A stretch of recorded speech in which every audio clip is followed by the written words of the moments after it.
Hello, I'm NeoGets and this is Gish. It's a wonderful little game where you are a ball of tar trying to get through various sewer sort of puzzle platform levels in order to rescue your girlfriend who has been stolen. So we're going to start a new game and just jump in, give you a quick idea of what this game is like. Now it's all quite easy to control with the keyboard. All the capital letters are what you hit for it to do different things. Now I've tried recording this reading out this text, but it auto advances a little bit too quickly for me to do, so I'm just going to let it go through on its own in the background while I talk to you, and if you want to read it, just pause the video. But it's just giving you the storyline sort of the game, as I explained already, as to why you are running through these levels. And it's very pretty artwork, and it does just very simply give you the sort of idea of the story, other than the fact the font's a little hard to read. And there's just a nice little bit of music in the background to keep you going as you're reading. So we're almost there, and we will jump in. I'm controlling it completely with the keyboard for this one. It does have controller support, and I've never tried it with the controller, so I can't really comment on that. But I prefer to use the keyboard just for the layout of the buttons. I prefer just having the 3 in a row next to each other and the arrow keys. So just hit S to start a level, and here you are. Now you, as you can see at the bottom, have a few very simple controls. Jump is space. Now this requires a little bit of skill, because as you compress, if you hit jump again, you actually jump a little higher than you did last time. If you wait too long, unfortunately, you sort of squish or just get the same height. Can take a little bit of getting used to. Stick turns you into this spiky blob. Now if you hit the correct buttons for where you want to move when you're in spiky mode, you can actually climb up walls and things, but these bricks are a little bit funny. They don't like to be climbed, although I didn't know they did that. So I'm just going to see if there's like a hidden, oops, get in there, hidden corridor or something behind them. But yes, it's going to take a little bit of speed because he doesn't like to actually climb this wall. Nah, I'm not going to make it. Oh well, moving on because I don't want to take too much time up. Slide is very useful for getting through narrow spaces, makes you a bit more slippery so you don't grip the walls. And heavy, which puts you into this very square shape, is very good for getting speed up along the ground, very good for bashing into things, breaking blocks, slamming enemies into the walls. So now let's continue on, and as you can see here, perfect moment to use slide, because you're normally just a little bit too thick to get through. Heavy just forces you into this very solid triangular shape, and sticky, well, that just makes the problem worse. So you hit slide and you go straight down, no problem. The water doesn't hurt you, and you can just run through the blocks. And I don't know if you could see it, but there was a little like rock on the ground there that was actually a button which controlled that door. So again, slide down, no problem. And if you manage to get up and stick to the ceiling here, you can actually walk along it and collect these coins. There you go. So there's various different puzzles and things that often require you to crawl along the ceiling. Now these bricks that I said before, you can't really climb very effectively. So here it wants you to do this little springy jump mechanic in order to try and get yourself over. But he is a little bit unstable as he jumps, likes to sort of flop sideways a bit. I'm not very good at this point, so I'll try and get up there without too much delay. If it does start to take too long, oh, there we go, I was going to say if it did take too long, I'd just climb up the ceiling, so I know you can do that. And there's another little rock that is on the floor that opens another gate. They're not all quite open in the same way. So here, you can't break these blocks, but if you hit D, the sudden increase in weight smashes you straight through them. There's quite a few places where you'll find there are blocks that only D can actually get you through. One of the problems with sticky, I find, is that you stick to every surface you're touching. So if you're touching two sides of a corner, it's actually very difficult to move. Now this one just falls down under your normal weight, no problem. And that's the end of the first level. They do sort of end very suddenly.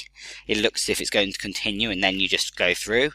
And as you see in the top corner, hit N and it moves you on.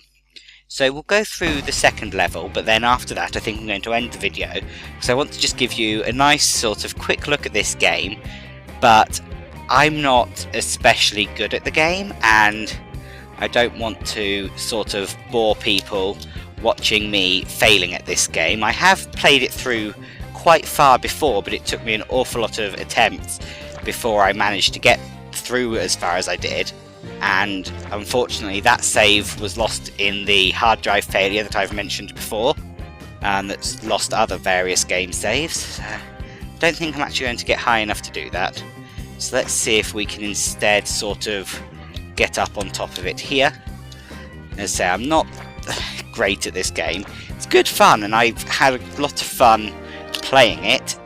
God, so close. You sort of end up doing that thing where you hit your keys harder, hoping for it to work better. Maybe he'll be a bit more sticky if I hold the button, but unfortunately it doesn't quite work like that. So let's push the lever down, and there we go. We're through.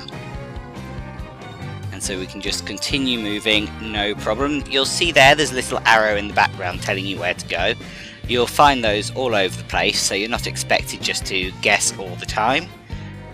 And so it's no problem. As you can see here, you float, hit D, you sink. Not quite sure how a ball of tar makes itself heavier, but it does. D's very useful for pushing things like that block along. That then drops down, so you can just get across the gap there, no problem. Now, I really like the background music as you're going through the levels here. That's really nice, and I really like the artwork here. I love the different backgrounds you've got, the different lights, the different sort of ambient colour reflects off Gish, so that's really nice there. I love that touch.